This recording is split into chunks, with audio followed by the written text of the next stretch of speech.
utawi bab kang kaping 3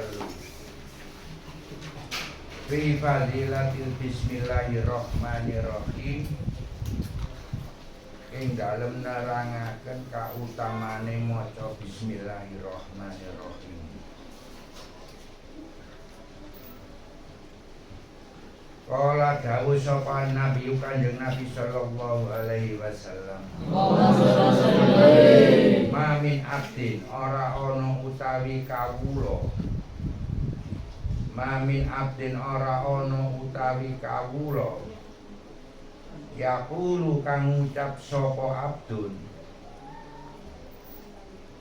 Yaqulu kang ngucap sapa abdun bismillahirrahmanirrahim. Ing kalimat bismillahirrahmanirrahim illa zaba kejaba iku ngajur illa zaba kejaba iku ngajuraken ngejur sapa syaitonun setan sapa syaitonun setan kama yuzabu kaya oleh ngejur kama yadubu kaya oleh ngejur apa arrasa su pira-pira timah apa rasa su pira-pira timah ala nari ing atase geni ala nari ing atase geni. Iki hadise Kanjeng Nabi dawuh Kanjeng Nabi sapa wonge kok gelem maca bismillahirrahmanirrahim iku sampeyan padha karo ngejur setan. Setan bakal ajur kaya timah ungkul dijur diobong nganggo kaya wong noder kaya wong nganggo jaman biyen nganggo mowo diobono sing ditempelne nang gone timah. Zaman maca bismillahirrahmanirrahim ku padha karo zaman ngejur setan. Makane kalimat apa ae apa sing sampean lakoni sampean macakno bismillahirrahmanirrahim. Kate mulai apa kate mulai nyambut gawe nyekel pacul. Bismillahirrahmanirrahim niat nyambut gawe golekno anak supaya anakku belajar. Setan ajur gak bakal iso. Pokoke maca bismillah ya padha karo ngejur setan kok kaya timah dijur karo nek timah dobong leleh banyu ada plastik barang sama nopo yo leleh kaya leleh setan bakal ajur lek gelem maca bismillah. Wa qala lan dawuh sapa Nabi Kanjeng Nabi sallallahu alaihi wasallam maminku ma ora ana utawi kawula mamin abdin ora ana utawi kawula iku yaqulu ngucap sapa abdun iku yaqulu ngucap sapa abdun bismillahirrahmanirrahim ing kalimat bismillahirrahmanirrahim illa amaro kejaba iku perintah illa amaro kejaba iku perintah sapa Allah Gusti Allah sapa Allah Gusti Allah Al-Karimah ing malaikat kang mulyakaken sapa katibun malaikat juru tulis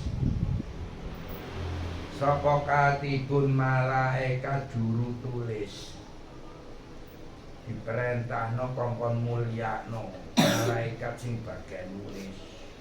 Nek sampean maca bismillah malaikat bagian nulis itu tulisan-tulisan sing bagus mulyakno nang sampeyan sebabnya oleh perintah saka Gusti Allah. Perintahno Gusti Allah para malaikat iku lho arek iku si iku maca bismillah. Budal ngaji mau ya maca bismillah, kate mulai ngaji ya maca bismillah. Mulyakno arek iku sebabnya gelem maca bismillah. Anyat tubuh ing yen to nulis Anyak buku ing tau nulis fi diwanihim ing dalem buku induke Abdul. Fi diwanihim ing dalem buku induke Abdul. Catetane sampean mulai lahir biyen iku duweni buku Indo. Buku tabungan tapi buku induke sampean. Sekolah yo enek buku induke nang pondok enek buku induke. Dadi ditulis nang buku induke.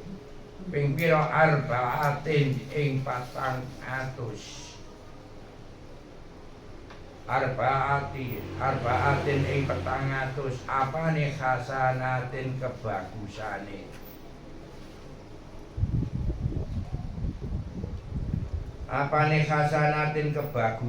kebagusane sampeyan iku 400 kebagusan ditulis nang buku induke sampeyan. Buku ini sampeyan kan maca bismillah 400 kebagusan ditulis nang buku induke sampeyan. Wa qala lan dawuh sapa Nabi Kanjeng Nabi sallallahu alaihi wasallam man utawi sapane wong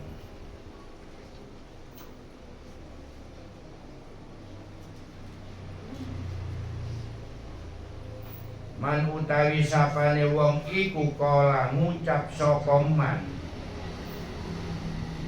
utawi sapane wong iku kala ngucap sapa man ngucap bismillahirrahmanirrahim ing kalimat bismillahirrahmanirrahim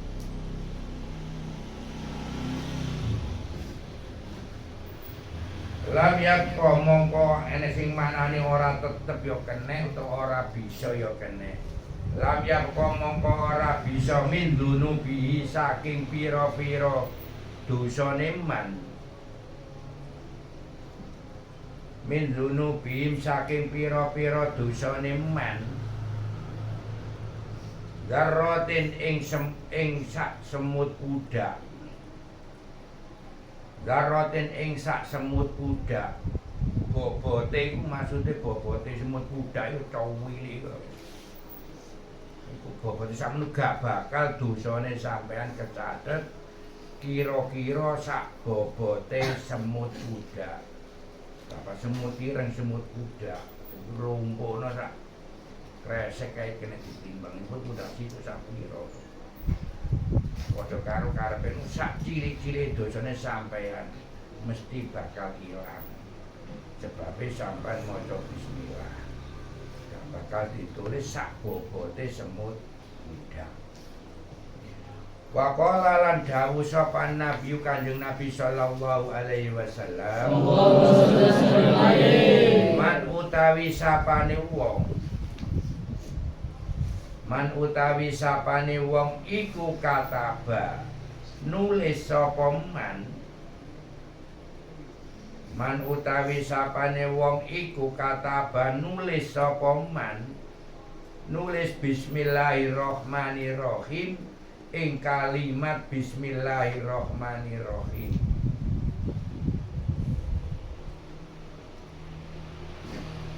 Pajawada mongko bagusi man pajawata mongko bagusi ing man takziman krana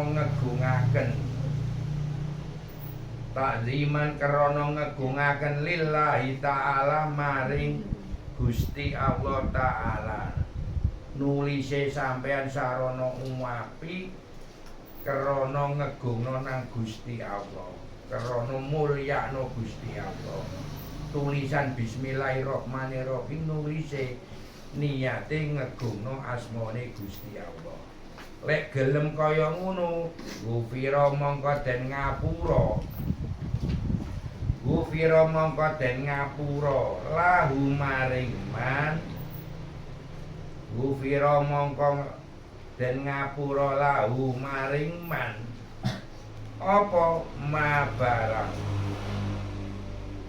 apa ma barang takot dama kang wis dhisik apa ma takot dama kang wis dhisik apa ma min dzanbihi saking dosane man min dzanbihi saking dosane man Wamalan barang ta'akhara kang keri utawa kang durung ta'akhara kang keri apa ma utawa durung apa ma ya kene maksudnya durung ya dosa sing durung sampean lakoni dosa sing akhir dosa sing sampean lakoni wis diilangi karo Gusti Allah wis di ngapura karo Gusti Allah karo dosa sing sadurunge sampean lakoni iku lek nulis kalimat bismillahirrahmanirrahim dosane sampean ilang sing sampean lakoni wingin-winginane biyen sampai detik iki ambek dosa meneh sing bakal sampean lakoni iku bakal di ngapura karo Gusti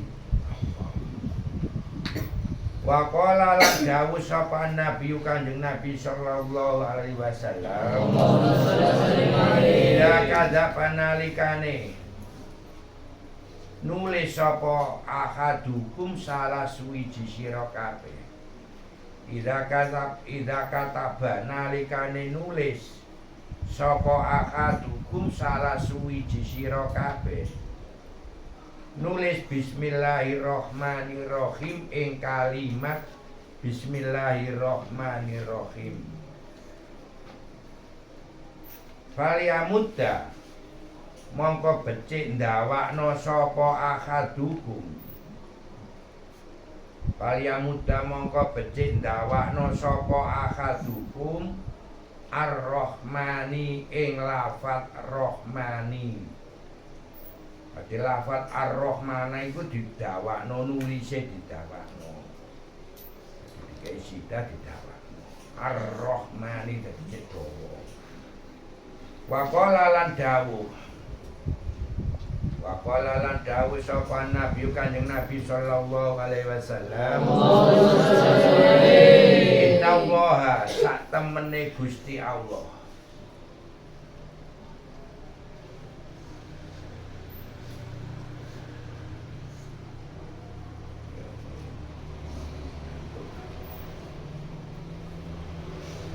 Innallaha setuhune utawa sak temene Gusti Allah iku yujannahu. Iku yujannahu. Ini sama.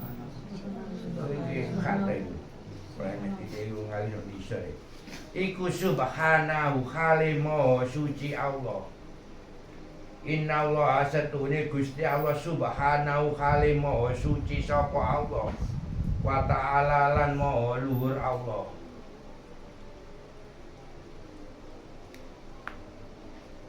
Zayyinun iku zayyinu maes-maesi sapa Allah. Iku zayyinu maes-maesi sapa Allah as-samawati as-samaa ing pira-pira langit. As-samaa ing pira-pira langit bikawati bikelawan pira-pira lentang. Bilkawaki bikelawan pira-pira lentang. Wa zayyinun lan maes-maesi sapa Allah.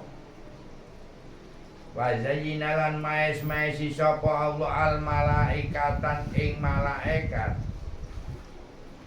Al malaikatan ing malaikat bi Jibrilin kelawan malaikat Jibril. Bi Jibril kelawan malaikat Jibril. Wa zayyinun lan maes-maesi sapa Allah.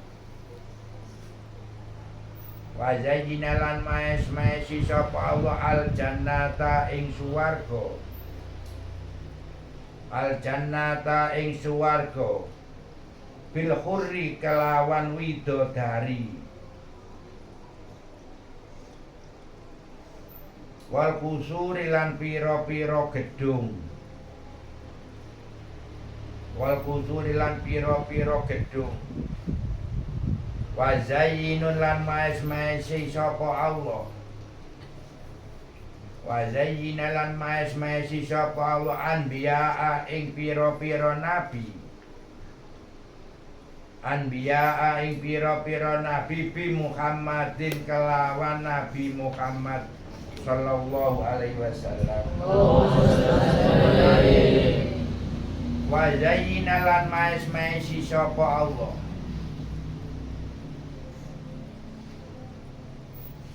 wa zayyina lan maes-maesi sapa Allah ayaman ing pira-pira dina ayaman ing pira-pira dina bi yaumal jum'ati kelawan dina Jumat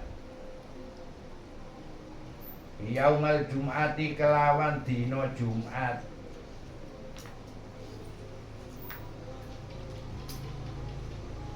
wa zayyinun lan maes-maesi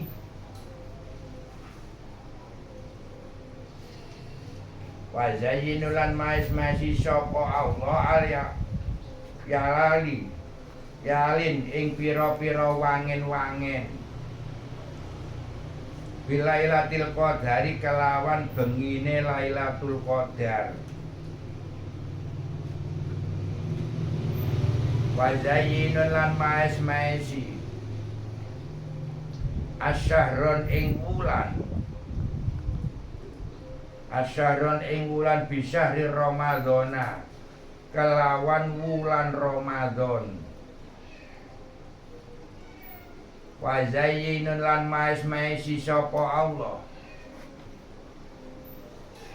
al masjida ing pira-pira masjid al masjida ing pira-pira masjid bil Ka'batin kelawan Ka'bah bil Ka'batin kelawan Ka'bah wa zayyinun lan maes-maesi sapa Allah wa zayyina lan maes-maesi sapa Allah al-kutuba ing pira-pira kitab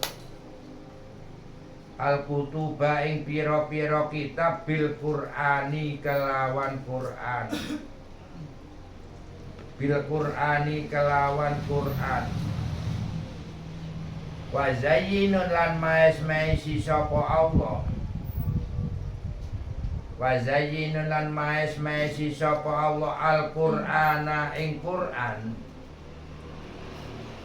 wa zayyinun lan maes-maesi sapa Allah al-Qur'ana ing Qur'an bil bismillahirrahmanirrahim kelawan kalimat bismillahirrahmanirrahim.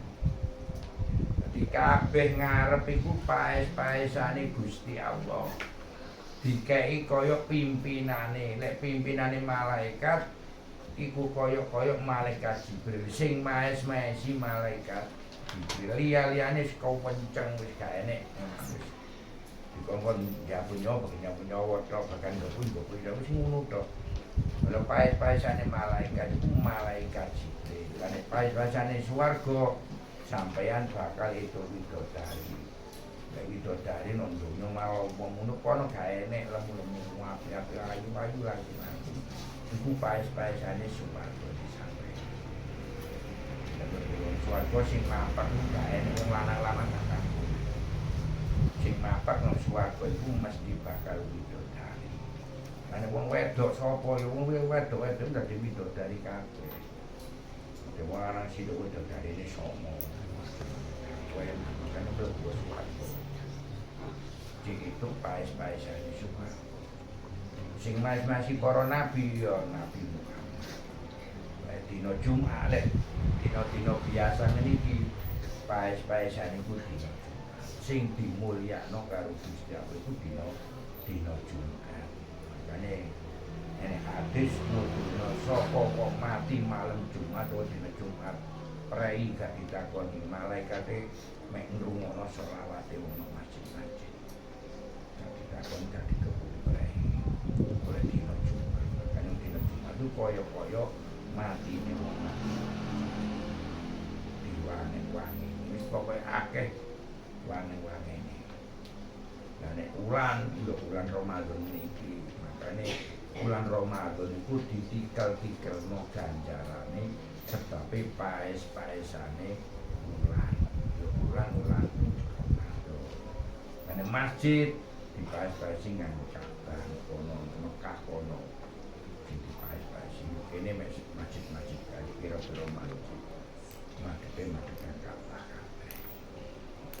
Bahasane Quran ya kalimat bismillahirrahmanirrahim. Wae bismillahirrahmanirrahim dikowawe opo ae bismillahirrahmanirrahim. Bakal manjur kabeh. Makane opo ae kawitana maca bismillah. Kabeh rasan-rasan kok sampean maca bismillahirrahmanirrahim. Gak sida rasan-rasan apa-apa sing sampean rasane teko paling gak sida rasan-rasan iku paes-paesan teko. Nek ngerak tak rasane tak ngetak nang mburi waduh gak sida. Jadi sebabnya sampean maca bismillah paling urung ngrasani bacane itu dianggap paes-paesane bismillah. Ya Allah. Wa qala lan dawuh sapa Nabi Kanjeng Nabi sallallahu alaihi wasallam. Man utawi sapane wong. Man utawi sapane wong iku kala ngucap sapa man.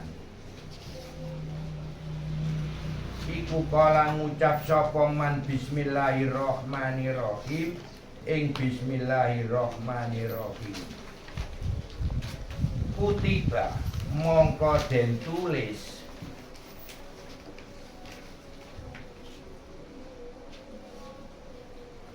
Kutiba mongko den tulis apa ismu jenenge man.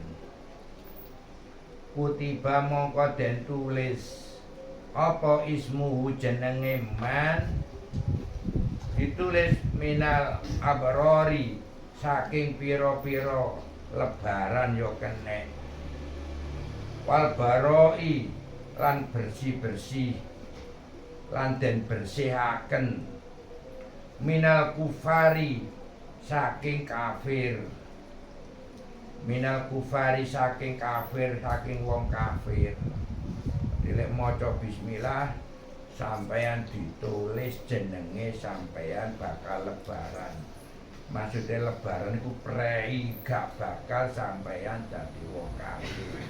Bersih saka perbuatane wong kafir. Iku lek gelem maca bismillah. Wan nifakin lan sifat munafik. Wan nifakin lan sifat munafik gak dadi wong munafik. Golek maca bismillah. Akeh kanggone bismillah. Pemane sampean gelem lek maca iku. Sing penting ku istiqomah. Apa ae lek istiqomah iku kena digawe sembarang. Bismillah iku nek kenyang. Aku sedina maca bismillah ping 100.000 kaupun tendino. Kakak kaya ping 100, kaya ping 100 yo ping 41, kaya 41 yo ping 7, kaya 7 ping 3 kaya ping pisan. Bendino wis kaya waktune sampeyan iku dimesthekno nek dina gunungan lho panggonan gunung nduk waktu kuno mesti bakal metu karo mesti bakal kena digawe sembarang. Kena bani wong kena nyambut pacar gitu. Nang pasar luas apa kate budalan pacar-pacar bismillah ben kate budal.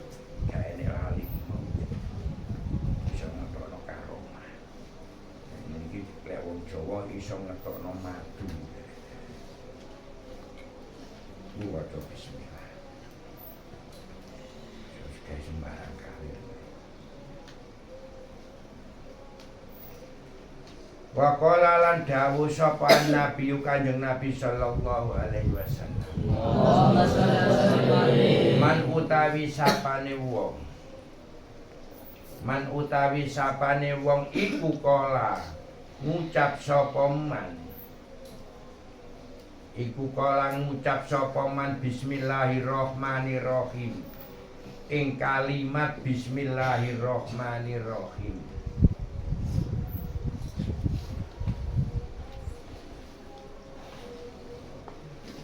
Ghafaro mongko ngapura. Ghafaro mongko ngapura sapa Allahu Gusti Allah. Ghafara mongko ngapura sapa Allah Gusti Allah lahu maring man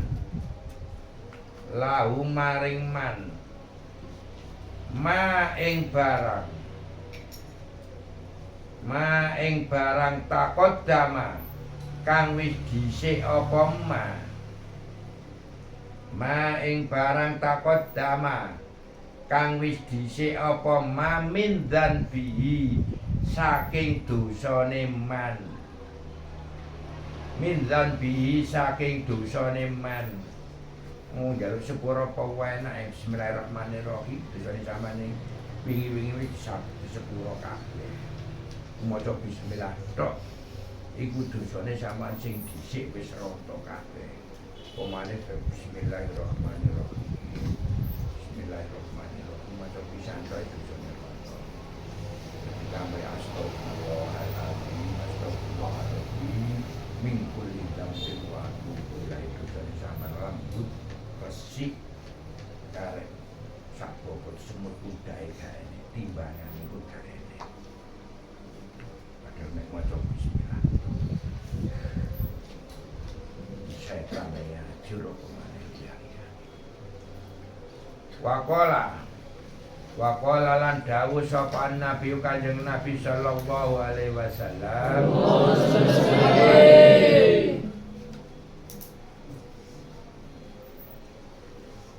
Idza akmantum mongko nalikane ngadeg sapa sira Fakulu mongko ngucap sapa sira bismillahirrahmanirrahim ing kalimat bismillahirrahmanirrahim. Sampeyan ngadeg teko lungguh ngene bismillahirrahmanirrahim sampe ngadeg. Dadi ngadeg lu maca bismillah. Fasallallahu wasallalan muga-muga paring rahmat sapa Allah Gusti Allah. Wasallallahu wasallalan muga-muga paring rahmat sapa Allah Gusti Allah ala sayyidina ing atase Gusti kita. Ala sayyidina ing atase Gusti kita rupane Muhammadin arane Nabi Muhammad. Wala alihi lan ing atase keluargane Kanjeng Nabi. Wasohbihi lan sahabate Nabi. Wasallama lan muga-muga paring keselamatan. Painan nasi mongko sak temene menungso. Painan nasalan sak temene menungso idza tabukum. Painan nasu mongko sak temene menungso iku idza tabukum nalikane ngrasani ing sapa kum ing sira kabeh. Yamna'uhu mongko nyegah hum ing sira hum ing naso kenek sapa al malaku malaikat anzalika saking mengkunu ngrasani andalika saking mengkunu ngrasani gelem ngucap bismillah tok malaikat nyegah sampeyan nyegah rasa-rasa bicara rasane si sampean jae ngomong ketluk turu gaplek bicara rasa turu oh berarti malaikat ngeremno koncone sampeyan jadi sampeyan paling gak sida rasa-rasa sebagai koncone sampeyan ngantuk. Waqala lan dawuh sapa Nabi Kanjeng Nabi sallallahu alaihi wasallam Idza jalastum nalikane lungguh sapa sira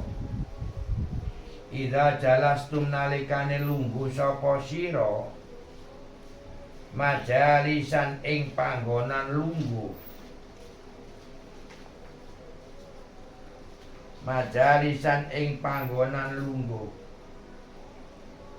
Fakulu mongko ngucap sapa sira bismillahirrahmanirrahim ing kalimat bismillahirrahmanirrahim. Wa sallallahu ala sayyidina Muhammad wa ala alihi sayyidina Muhammad wa sallam. Ucapane gak bismillah tok. Fa in fa'ala mongko lamun agawe, fa in fa'ala mongko lamun agawe sapa man, fa in fa'ala mongko lamun agawe sapa man to nglakoni sapa man, zalika ing mengkono-mengkono, zalika ing mengkono-mengkono ngarep mang, wakala mongko makilaken, wakala mongko makilake sapa Allah Gusti Allah, wakala mongko makilake sapa Allah Gusti Allah, malakan ing pira-pira malaikat, malakan ing pira-pira malaikat yamna'u kang nyegah sapa malaikat, yamna'uhum kang nyegah sapa malaikat minal ghibatin saking rasan-rasan, minal ghibati saking rasan-rasan, hatta yaktabukum sehingga orang rasani sapa naskum ing sira kabeh, hatta la yaktabukum sehingga orang rasani sapa naskum ing sira kabeh. Di sampeyan kali dirasani pun gak sida maneh, gak wis diwakili malaikat. Aman tapi enek malaikat semake. Malaikat diperintah karo Gusti Allah kok makili wong sing rasakan tinggal iki. Al-babur rabi'u utawi bab kang kaping 4. Fi fadilatis sholati ing dalem nerangaken kautamane maca sholawat. Fi fadilatis sholati ing dalem nerangaken kautamane maca sholawat. Alan Nabi ing atase Kanjeng Nabi sallallahu alaihi wasallam. Allahumma sholli alaihi. Kala dawuh sapa Nabi Kanjeng Nabi sallallahu alaihi wasallam, man utawi sapane wong, man utawi sapane wong iku sholat maca sholawat sapa man, iku sholat maca sholawat sapa man, alayya ing atase ingsun,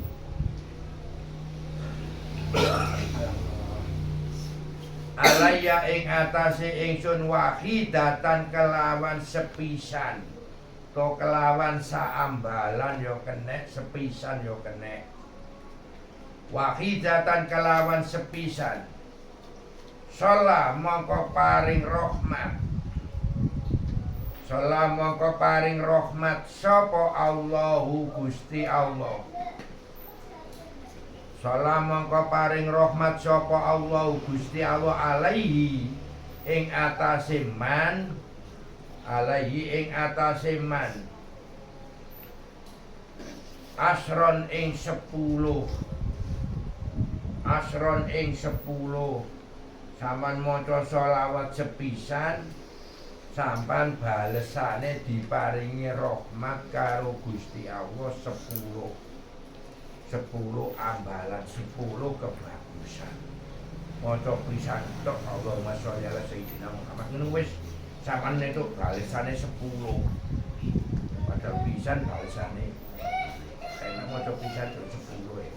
Ada maca 10 ya itu 100, dan maca 100 itu 1000, itu maca 1000 itu sama. So dah pada ping 10 tok itu 100 ambalan, 100 kebagusan. Wa qala lan dawuh sapa Nabi Kanjeng Nabi sallallahu alaihi wasallam, man utawi sapane wong, man utawi sapane wong iku sholat maca sholawat sapa man, iku sholat maca sholawat sapa man alayya ing atase ingsun alayya ing atase ingsun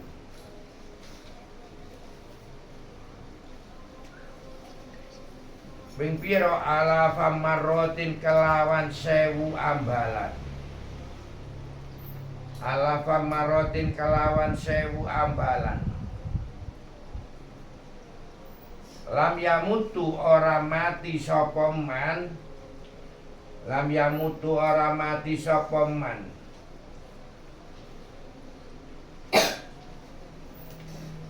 lam yamutu mongko ora mati sapa man yubasyaro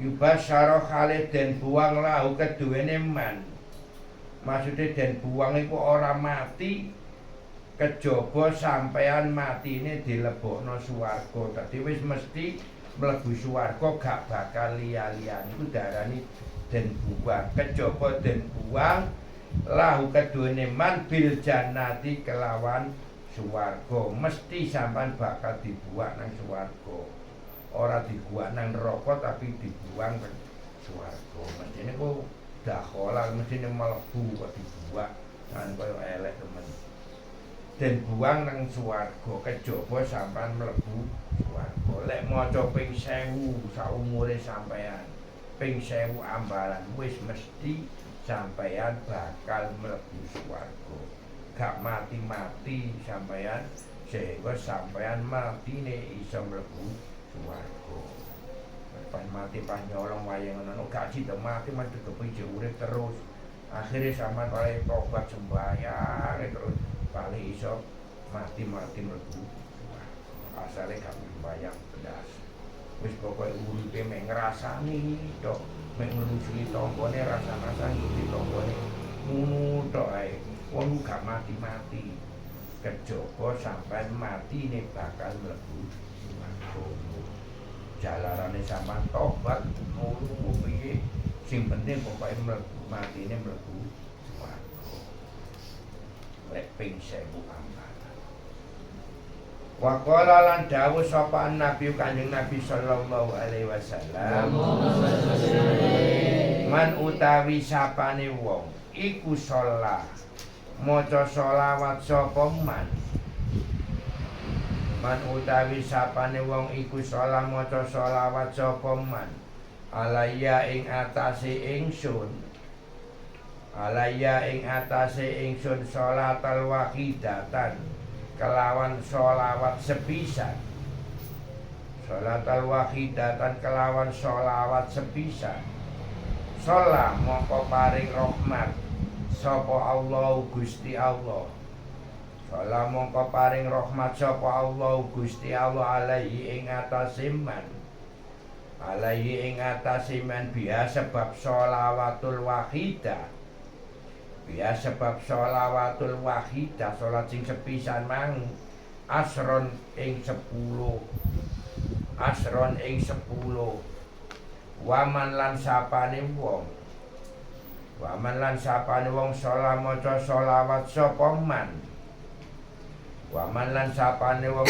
sholat maca sholawat sapa man alayya ing atase ingsun alayya ing atase ingsun asron ing 10 asron ing 10 sholat mongko paring rahmat sapa Allah sholat mongko paring rahmat sapa Allah biha kelawan asron kelawan 10 mi'atan kelawan 100 mi'atan kelawan 100 jadi lek maca 10 balesane sampean entuk 100 waman lan sapane wong waman lan sapane wong sholat maca sholawat sapa man sholat mongko maca sholawat sapa man alayya ing atase ingsun alayya ing atase ingsun mi'atan ing 100 mi'atan ing 100 sholat mongko paring rahmat sapa Allah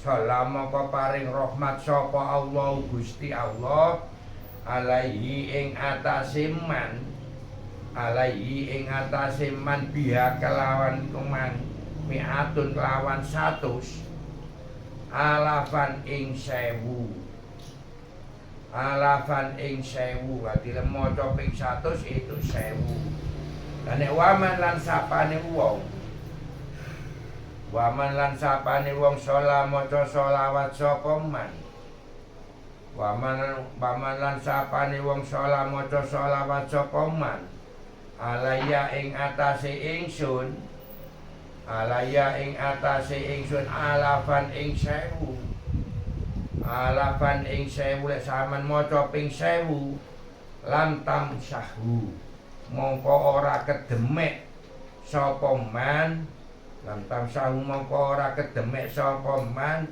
annaro ing genine neraka annaro ing genine neraka lek sampean maca ping 1000 sampean gak bakal kena genine neraka gak bakal sampai kesongot genine neraka lek gelem maca ping 1000 maca sholawat ping 1000 sampean bakal lebaran bebas saka genine neraka. Waqala lan dawuh sapa an-nabi kanjeng Nabi sallallahu alaihi wasallam manasia ma utawi sapane wong man utawi sapane wong man utawi sapane wong nasia lali sapa man sapane wong nasia lali sapa man as-sholawata ing maca sholawat as-sholata ing maca sholawat alaya ing atase ingsun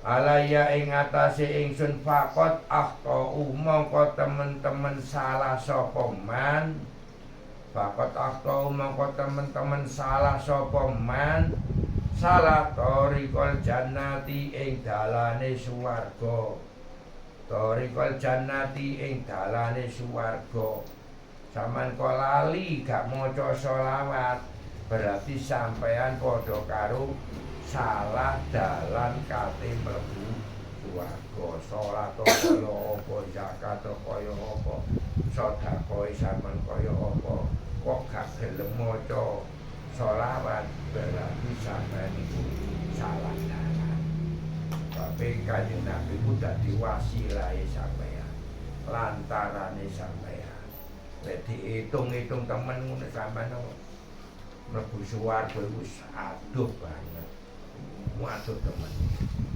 mulai sampai teko sumur sampai teko langit itu antarane sampean swarga tapi berhubung sampean maca sholawat itu syafaate kanjeng Nabi makane sapa wong kok lali gak maca sholawat padha karo wong iku mang salah dalane nang swarga wae kating kon ngetan gentiri to ya to Surabaya urung mlebu swarga ku berarti salah dalan gara-gara gak gelem maca sholawat itu sampai lantar donga apa ae sampean kudu wasilah nang kanjeng Nabi nang wong alim-alim supaya apa dungane sampean cepet keterima sebab sampean iki akeh dosane padha karo dibentengi suwane